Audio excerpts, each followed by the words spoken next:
फ़अऊज़ु बिल्लाहि मिनश्शैतानिर्रजीम बिस्मिल्लाहिर्रहमानिर्रहीम वरत्तिलिल कुरआन तरतीला आमन्तु बिल्लाहि सदक़ल्लाहुल अज़ीम व सदक़ रसूलुहुन नबियुल करीमुल अमीन बिजाहिदिन नबिय्यीन इन्नल्लाह व मलाइकतहु युसल्लूना अलन नबिय्य या अय्युहल्लज़ीना आमनू सल्लु अलैहि व सल्लिमू तस्लीमा।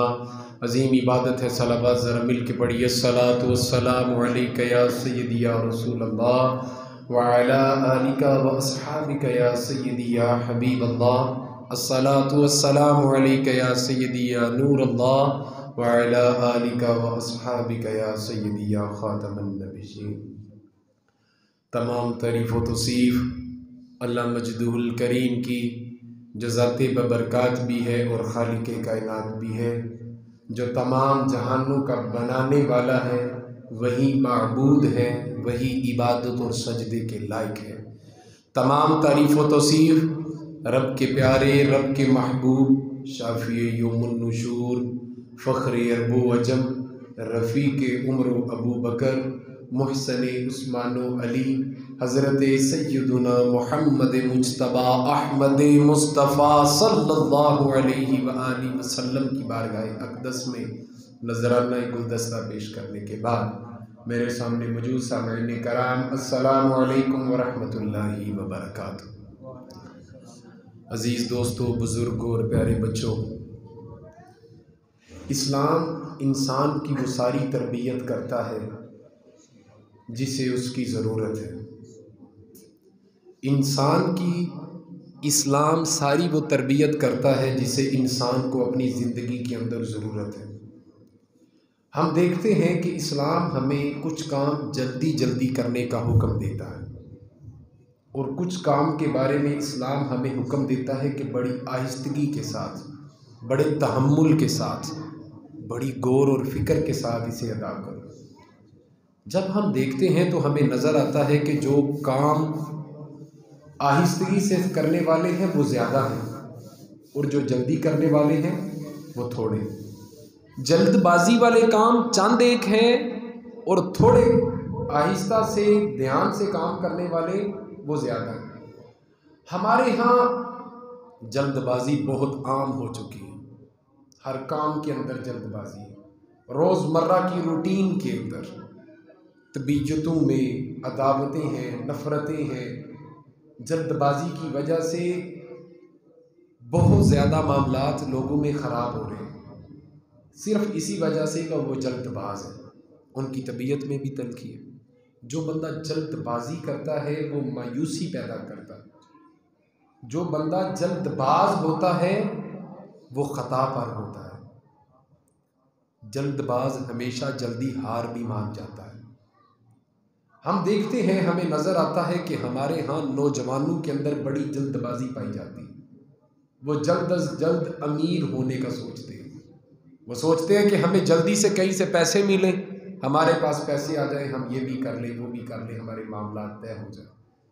लेकिन इस जल्दबाजी के अंदर वो इंतज़ार नहीं करना चाहते, वो वक़्त नहीं देना चाहते, वो तहम्मुल में नहीं रहते। और चूँकि जो जल्दबाज होता है उसकी तबीयत में तल्ख़ी होती है, उसकी तबीयत के अंदर थोड़ी सी सख्ती आ जाती है और उसके दाएं बाएं जो लोग होते हैं वो उससे मायूस होते हैं।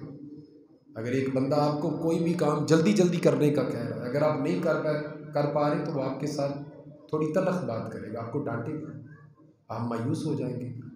एक और बंदा आपको कहता है नहीं जी जल्दी जल्दी काम किए जाए सारे, आप नहीं कर पाते। लेकिन जिसके साथ आप रह रहे होते हैं उससे जल्दबाजी है, वो जल्दी काम करवाना चाहता है, लेकिन आप नहीं कर पाते तो आप दोनों की आपस में बनेगी नहीं। जब नहीं बनेगी तो दूसरा बंदा मायूस होगा। जो जल्दबाजी करते हैं वो नुकसान करते हैं, अपना भी और अपने रिश्ते का भी। अगर हम थोड़ा वक़्त दे दें, थोड़े तहम्मुल के साथ, बड़े प्यार के साथ इंतज़ार कर लें और कुछ चीज़ें अल्लाह पर छोड़ दें तो हमारी ज़िंदगी आसान हो जाएगी, हमारी ज़िंदगी में सुकून आ जाएगा। अल्लाह हज़रत समझाते हैं और फरमाते हैं, ए रज़ा, हर काम का एक वक्त है, हर काम का एक वक्त है, दिल को भी आराम आ ही जाएगा। आप फरमाते हैं वक़्त हो जाएगा, काम होते रहेंगे अपने वक़्त पर, लेकिन दिल को आराम आना ज़रूरी है। जल्दबाजी रिश्ते तोड़ती है, जल्दबाजी नुकसान करती है, जल्दबाजी मामलात ख़राब करती है। देखिए ना, अगर आप दौड़ कर चल रहे हैं तो फिर आपको पार्टनर भी वही चाहिए जो आपके साथ दौड़ कर चले। जो आपके साथ आहिस्ता चलेगा वो तो पीछे रह जाएगा, वो पीछे रह जाएगा, वो दौड़ नहीं सकेगा आपके साथ। लेकिन अगर आप आहिस्ता चलेंगे तो फिर आपके साथ दूसरा भी शामिल हो जाएगा, वो आपका साथ देगा। अरे सब इको ख़त्म कर दे थोड़ी, वो आपका साथ देगा। आप दौड़ रहे हैं, आप जल्दबाजी कर रहे हैं, लेकिन जो आपके साथ वाला है वो नहीं दौड़ सकता, तो फिर आप अकेले रह जाएंगे, आपके लिए मुश्किल हो जाएगा। अब देखें कुरान मजीद फुरकान हमीद की सूरह मुज़म्मिल के अंदर अल्लाह तबारक व तआला इरशाद फरमाता है, वरत्तिलिल कुरआन तरतीला। लोगों, कुरान पाक को खूब ठहर ठहर कर पढ़ो, खूब ठहर ठहर कर पढ़ो। एक होता है ठहर ठहर कर पढ़ना और एक होता है खूब ठहर ठहर कर पढ़ो। प्यारे नबी ने इरशाद फरमाया, लोगों कुरान पाक को खूब ठहर ठहर कर पढ़ो। और हुजूर सल्लल्लाहु अलैहि वसल्लम ने इरशाद फरमाया, 3 दिन से पहले कुरान पाक ख़त्म ना करो, 10 पारों से ज़्यादा पारे ना पढ़ो। इमाम बुखारी ने कहीं 7 दिन भी लिखे हैं, 5 भी लिखे हैं, 3 भी लिखे। और इमाम आज़म अबू हनीफ़ा तो 15 पारे पढ़ते थे एक दिन में। तो बंदा मसला पूछता है वो कैसे पढ़ लिया करते थे, जबकि हुजूर की हदीस है कि 10 पढ़ो 15 ना पढ़ो, तो वो कैसे पढ़ते थे 15? तो फिर उस पर मुफस्सिरीन दलील देते हैं, वो कहते हैं कि हुजूर ने इसलिए हुक्म इरशाद फरमाया कि 3 दिन से पहले कुरान ख़त्म ना करो, 10 पारों से ज़्यादा पारे ना पढ़ो, इसलिए कि तुम मतलब समझ नहीं सकोगे, तुम कुरान की अदायगी कर नहीं सकोगे, तुम लफ्ज़ों की पहचान तक पहुँच नहीं सकोगे। और इमाम आज़म अबू हनीफ़ा वो तो वक़्त के मुजद्दिद थे, वो इमाम थे, वो हर लफ्ज़ क्या हर ज़ेर की गहराई को जानते थे, वो पढ़ सकते थे। लेकिन हमें हुक्म है कि ज़्यादा सिपारे एक दिन में ना पढ़ो, क्योंकि फिर आप मतलब नहीं समझ पाओगे, आप लफ्ज़ों की अदायगी नहीं कर पाओगे।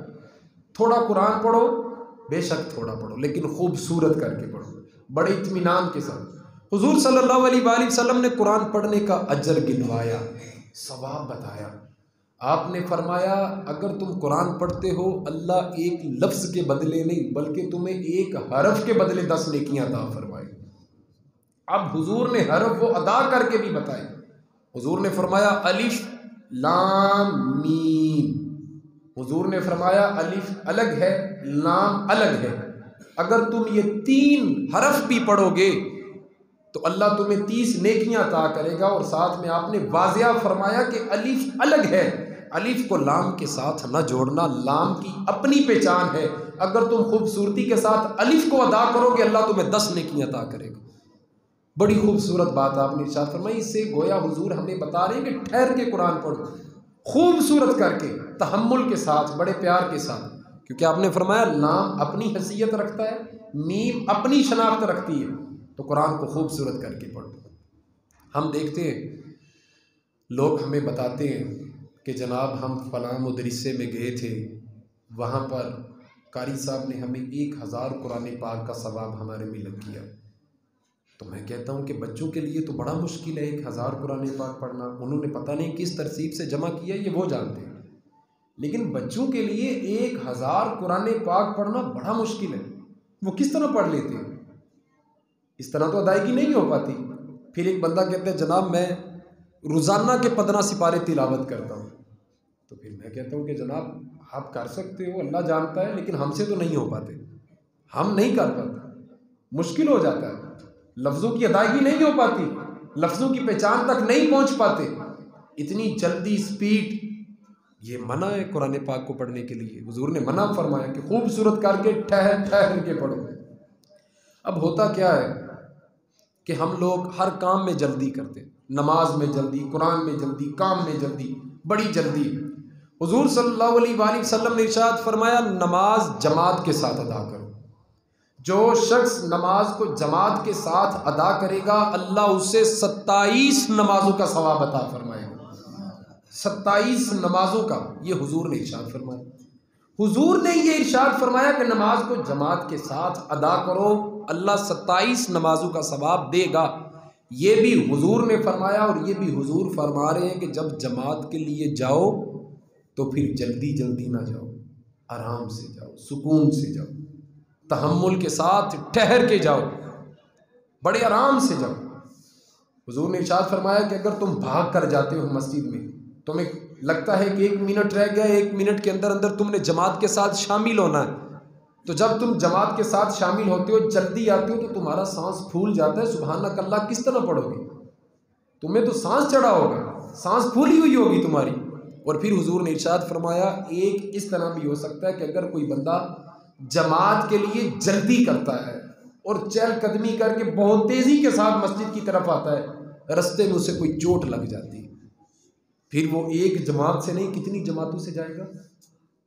तहम्मुल की बात है। हुजूर ने फरमाया बड़े आराम के साथ, बड़े सुकून के साथ, अगर तुम्हारा इरादा है जमात के साथ शामिल होने का, अगर तुम किसी वजह से नहीं पहुंच पाते तो कोई हैरत की बात नहीं है, सवाब अल्लाह ने देना। लेकिन भाग कर लंबे लंबे कदम फैलाकर मस्जिद की तरफ मत आओ। एक मरतबा एक जगह पे हुजूर इरशाद फरमा रहे हैं कि जमात के साथ नमाज अदा करो, और दूसरी जगह पर हुजूर इरशाद फरमा रहे हैं कि जल्दी ना करो, जल्दबाजी ना करो, जल्दबाजी ना करो। जल्दबाजी हमेशा काम ख़राब करती है। वुज़ू करो तो वुज़ू सुकून के साथ करो, बड़े एहतमाम के साथ वुज़ू करो। एक साहब वुज़ू कर रहे थे तो उन्हें शायद कोई काम था, बड़ी जल्दी उन्होंने वुज़ू किया। वुज़ू करने के बाद वो अपना नल बंद करने लगे, टूटी बंद करने लगे, तो उन्हें कहा कि जनाब आपका टखना खुश्क रह गया, आप इसे थोड़ा सा रद्दा कर लें, हाथ लगा लें इसे, ताकि आपका वुज़ू पूरा हो जाए। तो आगे से अगर वो ये कह दे कि जनाब बड़ी अजीब बात है, नमाज तो उसी कबूल करनी कि अल्लाह ने कबूल करनी, कितनी अजीब बात है, कितना उल्टा जवाब है ये। अगर कोई बंदा उनसे गुजारिश कर रहा है कि जनाब आपका टखना खुश्क रह गया है, आप इसको तर कर ले, इसको सही तरह भिगो ले, तो आगे से कहते हैं जनाब नमाज तुझे कबूल करनी। तो मैंने कहा भाई नमाज मैंने कबूल नहीं करनी, लेकिन जिसने कबूल करनी है उसने शर्तें रखी हैं। अगर उन शर्तों को पूरा करोगे तो तुम्हारी नमाज कबूलियत तक पहुंचेगी। मिसाल के तौर पर, मिसाल देने के लिए समझा रहा हूँ, आप दर्जी के पास जाते हैं, आप दर्जी को जाकर कहते हैं जनाब ये मेरा माप है, ये मेरा सूट है, इस साइज़ का एक सूट बना कर दो, इसी साइज़ का एक कुर्ता बना कर दो, इसी साइज़ का एक पजामा बना कर दो, और आप उसे कहते हो कि इसी दायरे कार के अंदर सिलाई करना है, अगर तुम इससे आगे पीछे हुए तो मैंने नहीं पहनना। तो वो दर्जी जब सूट सिलाई करता है तो उससे कमी पेशी हो जाती है, ज़्यादा नहीं, बाजू 4 इंच छोटा रह जाता है, पजामा 4 इंच टाइट हो जाता है, तो क्या आप वो सूट कबूल करोगे? नहीं करोगे, क्योंकि आप उसको बता कर आए थे कि मियाँ हमने जो सूट सिलवाई करवाना है तुमसे, वो उसकी शर्तें ये हैं, ये उसूल है, अगर तुम इस तरह सिलाई करोगे तो मैं पहनूंगा, अगर नहीं करोगे तो मैं कैसे पहन सकता हूँ, मेरे लिए तो मुश्किल हो जाएगी, मुझे छोटा लगेगा, बुरा लगेगा, टाइट हुआ तो भी बुरा लगेगा। मिसाल समझाने के लिए दी है कि अल्लाह तबारक व तआला ने भी शर्तें बयान फरमाई हैं कि अगर इस तरह वुज़ू करोगे एहतमाम के साथ, सुकून के साथ, खुलूस के साथ, तो तुम्हारी नमाज कबूलियत को पहुँचेगी। अगर उन्हें कहा जाए कि जनाब थोड़ा ख्याल करो, तो वो आगे से उल्टी बात कर देते हैं। कितनी अजीब बात है ये, ऐसे लहजे नहीं रखने चाहिए। जो भी बंदा जल्दबाजी करता है फिर उसकी तबीयत में सख्ती आ जाती है, वो तलखी के साथ हर बंदे से बात करता है, और ये बहुत ही बुरा रवैया, बहुत बुरा अंदाज है। हज़रत अम्मा आयशा सिद्दीक़ा सलामुन अलैहा, मोमिनों की माँ, आप फरमाती हैं कि हुजूर सल्लल्लाहु अलैहि वसल्लम के लहजे में इतनी आहिस्तगी थी, इतना तहम्मुल था, आपके लहजे के अंदर इतनी खूबसूरती थी कि हुजूर सल्लल्लाहु अलैहि वसल्लम जब गुफ्तगू फरमा रहे होते तो हम अगर चाहें तो हुजूर के लफ्ज़ गिन सकते थे। हुजूर इतने प्यार के साथ, इतने एहतमाम के साथ गुफ्तगू फरमाते, जल्दबाजी नहीं फरमाते थे।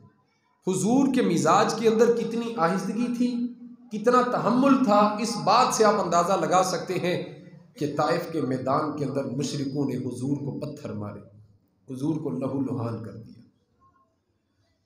ये मैं आपको सिर्फ लहू लुहान करने का बोल रहा हूँ। किताबों के अंदर जो जो लफ्ज़ उन्होंने बोले थे वो भी लिखे हुए हैं, लेकिन उलमा को इजाज़त नहीं वो लफ्ज़ मिंबर पर बैठकर बोलने की। बुरा भला कहा, शान में गुस्ताखी की, पत्थर मारे, हुजूर सल्लल्लाहु अलैहि वसल्लम को लहू लुहान कर दिया गया। आपकी दाढ़ी मुबारक तर हो गई, आपके नलैन तर हो गए खून से, इतना ज़्यादा खून बह गया। लेकिन हुजूर सल्लल्लाहु अलैहि वसल्लम जब बाग में जाकर बैठे तो हज़रत जिब्राइल अमीन हाजिर हुए। अर्ज़ की, या रसूलल्लाह सल्लल्लाहु अलैहि वसल्लम, आप फ़कत एक मरतबा हाथ उठा दीजिए, हम इनको ऐसा गर्क करेंगे इनका नामो निशान ख़त्म हो जाए। मैं पहाड़ का फरिश्ता साथ लेकर आया हूँ, वो इन दो पहाड़ियों को आपस में ऐसे जोड़ देगा कि इनकी बस्ती क्या, इनकी हड्डियाँ तक नहीं मिलेंगी। हुजूर आप हुक्म फरमाएं। हज़रत ज़ैद बिन हारसा साथ थे। हुजूर ने इरशाद फरमाया, ज़ैद जिब्राइल आए हैं, पहाड़ का फरिश्ता साथ लाए हैं, और वो मुझसे दरख्वास्त कर रहे हैं कि आप दुआ करें अल्लाह इनको तबाह कर दे, तो इनकी तबाही हो जाएगी आमीन होने से पहले। हुजूर ने सहाबा से पूछा, तुम्हारा क्या ख्याल है? सहाबा अर्ज़ करने लगे, या रसूलल्लाह सल्लल्लाहु अलैहि वसल्लम, मक्का वालों ने भी बड़े जुल्म किए मुसलमानों पर, लेकिन ताइफ वालों ने हद कर दी। हुजूर आप हाथ उठाएं और दुआ करें, और दुआ करें क्योंकि इनमें से कोई बंदा भी हमारी मदद को नहीं पहुंचा, कोई ऐसा एक बंदा नहीं जिसने इन्हें मना किया। इनको हुजूर सज़ा मिलनी चाहिए। आप हाथ उठाएं और दुआ फरमाएं और अल्लाह इनको गर्क कर दे, तबाह कर दे। हुजूर सल्लल्लाहु अलैहि वसल्लम के लहजे में जो उम्मीद थी वो देखिएगा, हुजूर के लहजे में जो इत्मीनान था वो देखिएगा, हुजूर की तबीयत में जो ठहराव था वो देखिएगा। हुजूर सल्लल्लाहु अलैहि वसल्लम ने इरशाद फरमाया, ना ज़ैद ना, मैं इनके लिए ऐसी दुआ नहीं करूँगा। अर्ज़ की, या रसूलल्लाह सल्लल्लाहु अलैहि वसल्लम, क्यों, क्या वजह है, आप क्यों इस तरह की दुआ नहीं फरमाएंगे? हुजूर ने फरमाया, उम्मीद देखिएगा। हुजूर ने फरमाया, चलो कोई बात नहीं, अगर ये कलमा नहीं पढ़ते ना पढ़ें, इनकी नस्लें कलमा पढ़ लेंगी।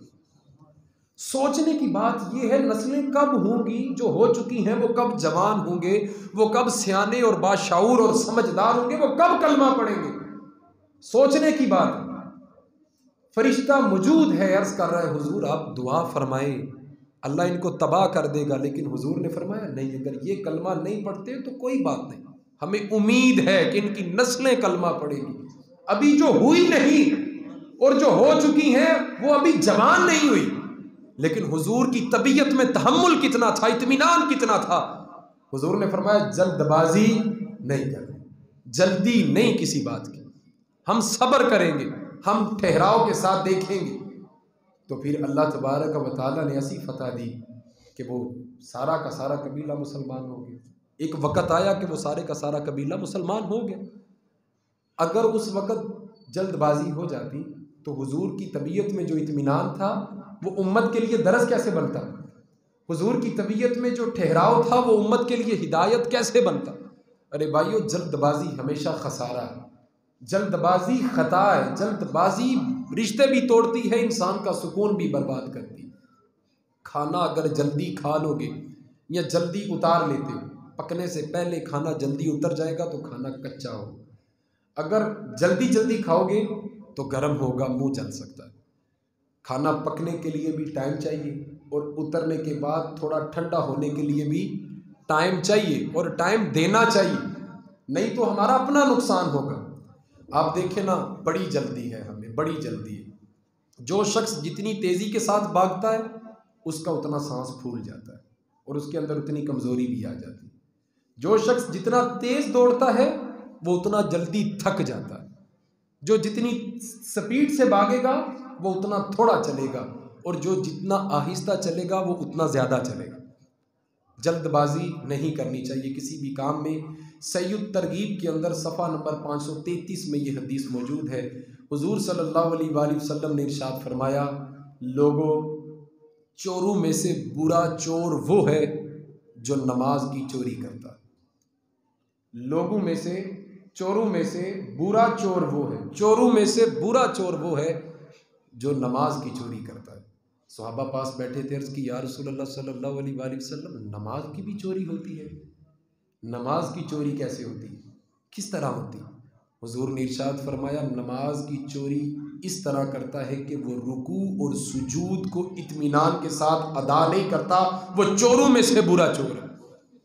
जो शख्स रुकू और सुजूद को इत्मीनान के साथ, सुकून के साथ अदा नहीं करता, बड़ी स्पीड के साथ नमाज पढ़ के चला जाता है, तो वो नमाज की चोरी करता है, वो चोरों में से बुरा चोर है। हुजूर सल्लल्लाहु अलैहि वसल्लम आप तशरीफ़ फरमा थे, एक सहाबी आए, उन्होंने आकर नमाज अदा की। नमाज अदा करने के बाद हुजूर से आकर मुसाफा करने लगे, तो हुजूर ने फरमाया, जाओ जाकर दोबारा नमाज पढ़ो। वो दोबारा गए, कोई बात नहीं कही, कोई लफ्ज़ नहीं बोला, दोबारा गए, दोबारा नमाज पढ़ी, नमाज पढ़ के फिर आए, फिर सलाम लेने लगे। हुजूर ने इरशाद फरमाया, नहीं, जाओ जाकर दोबारा नमाज पढ़ कर आओ। फिर वो दोबारा गए, दोबारा नमाज पढ़ कर आए, फिर तीसरी मरतबा आए, सलाम लेने लगे। हुजूर सल्लल्लाहु अलैहि वसल्लम ने इरशाद फरमाया, नहीं, जाओ जाकर दोबारा नमाज पढ़ कर आओ। वो हाथ बांध कर खड़े हो गए, हाथ बांध कर खड़े हो। ये अहले मार्फत के लिए एक बड़ा ख़ास जुमला है, वो खूब समझेंगे इस बात को। वो सहाबी अर्ज़ करने लगे, या रसूलल्लाह सल्लल्लाहु अलैहि वसल्लम, मुझे तो पढ़नी नहीं आती, आप ही मदद फरमा दें। सोनिया मैनू तो आंदी नहीं, आप ही बता दें कि किस तरह अदा करूँ। फिर हुजूर सल्लल्लाहु अलैहि वसल्लम ने उन्हें तरीका बताया। आपने इरशाद फरमाया, पहले बड़े एहतमाम के साथ, खुलूस के साथ वज़ू करो, फिर उसके बाद खुशू खुदू के साथ अल्लाहु अकबर करके बड़े इत्मीनान के साथ क़याम करो, रुकू करो, सुजूद करो, अत्तहियात को बड़े खूबसूरत अंदाज से, बड़े इत्मीनान के साथ, सुकून के साथ उसे अदा करो। गोया कि हुजूर इरशाद फरमा रहे हैं कि जो शख्स जितने इत्मीनान के साथ नमाज पढ़ेगा, अल्लाह उसे उस कदर झोली भर के सवाब अता फरमाएगा। हमारे यहाँ लोगों को बड़ी जल्दी है, बड़ी जल्दी। कुछ दिन पहले मेरे एक दोस्त मुझे कहने लगे कि नमाज जुमा में आप सलाम बड़ी जल्दी पढ़ लेते। तो मैंने उन्हें कहा कि आप अभी नमाज़ पढ़ रहे थे? उन्होंने कहा, जी हम अभी नमाज़ पढ़ रहे थे। मैंने कहा, आपके साथ और कितने थे? उन्होंने कहा कि मेरे साथ 2 और बंदे थे। तो मैंने उनसे गुजारिश की कि मस्जिद के अंदर कुल नमाजी कितने होते हैं? उन्होंने कहा, जी कुल नमाजी तो बहुत ज़्यादा होते हैं। तो फिर मैंने उन्हें गुजारिश की कि जनाब आप 3 अपनी जगह पे और कुल मस्जिद अपनी जगह पे। कुछ बंदे हाफिज़ाबाद से आए हैं, कुछ खारियाँ से आए हैं, गुलियाना से आए हैं, उन्होंने नमाज अदा करनी है, फिर हस्बे तौफीक जो हमने लंगर बनाया होता है वो पेश करना है, हज़रत साहब से कोई ज़रूरी उन्होंने बात भी करनी होती है, फिर उसके बाद उन्होंने वापस भी जाना है। अगर आप की चाहत है, आपका खुलूस है, आप ज़्यादा नमाज़ पढ़ना चाहते हैं, ज़्यादा नवाफिल अदा करना चाहते हैं, तो आप किसी कोने में तशरीफ़ ले जाएं या मस्जिद के सहन में तशरीफ़ ले जाएं। किसी को अज़ियत ना दें, किसी की अज़ियत का सबब ना बने। अगर आपको पता है कि लोग आपका इंतज़ार कर रहे हैं, तो फिर नमाज को मुख्तसर कर दें ताकि जो दूसरी चीज़ें हैं वो अदा हो सके। लेकिन अगर आप शौक़ रखते हैं मज़ीद नवाफिल अदा करने का, तो फिर आप दूसरी जगह पर चले जाएं। हमारे यहाँ लोगों को शाऊर नहीं है, जमात ख़त्म होती है तो पीछे आकर अल्लाह अकबर कर लेते हैं, और जो जमात के साथ नमाज़ पढ़कर सलाम फेर के दुआ मांग कर जाने लगता है, वो पीछे जो खड़ा नमाज़ पढ़ रहा है उसका इंतज़ार कर रहा होता है कि अब ये सलाम फेरे तो मैं जाऊँ। उसूल ये है कि जब जमात हो रही है, आपको लगता है कि सलाम अभी अभी हुआ है, सलाम उन्होंने अभी फेरा है, अभी दुआ होनी है, कोशिश करें कि आप दुआ में शामिल हो जाएं, क्योंकि वो इबादत का मग़ज़ है। अगर आप शामिल नहीं होना चाहते, आपको जल्दी है, तो आप एक साइड पर चले जाएं। लोगों को लगता है कि मैं बहुत पीछे जाकर खड़ा हो जाऊंगा तो किसी को दिक्कत नहीं होगी, लेकिन वो जितना पीछे जाएगा गुजरने वाले को उससे भी पीछे जाना पड़ेगा। तो इसलिए एहतमाम करना चाहिए, ख्याल रखना चाहिए कि जो शख्स आगे नमाज पढ़ रहा है, अगर मैं पीछे नियत कर लूँ तो उसे अजियत ना पहुँचे, वो मेरी वजह से बैठा ना रहे। आप फरीज़ा अदा करने आए हैं, आप इबादत करने आए हैं, तो फिर आप जल्दबाजी के अंदर अपनी इबादत को ज़ाया ना करें। इसके अंदर खुलूस शामिल करें, इत्मीनान शामिल करें और ठहराव शामिल करें। अगर हम जल्दबाजी करेंगे तो हमारा भी नुकसान होगा, दूसरे वाले का भी होगा, और हमारे रिश्ते भी कमज़ोर हो जाएंगे। कुछ सच्ची बातें हैं, जो कुछ तलख हकीकतें हैं जो आपके साथ आज गुफ्तगू में शामिल की हैं। अल्लाह से दुआ है अल्लाह हमें समझ की तौफीक अता फरमाए। हुजूर सल्लल्लाहु अलैहि वसल्लम ने इरशाद फरमाया, अपनी तबीयत के अंदर इत्मीनान रखो, ठहराओ, आहिस्तगी। एक और मिसाल आपको देकर बात को समझाने की कोशिश करता हूँ। हज़रत उस्मान बिन तलहा, जब ये मुसलमान नहीं थे, काबे की चाबी बरदार थे, खाना काबा की चाबी उस्मान बिन तलहा के पास होती।